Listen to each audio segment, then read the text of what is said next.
Okay, this is the noise that our Eufy is making when you don't know the source.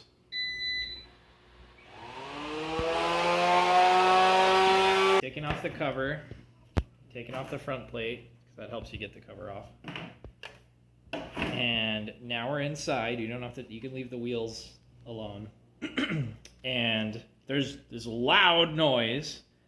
It wasn't coming from the roller, it wasn't coming from the wheels, so the impeller was the next candidate. So let's take off the impeller cover. It's already unscrewed here, 4 screws. Just dropped one.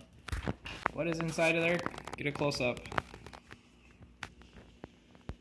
There's a stinking crayon inside.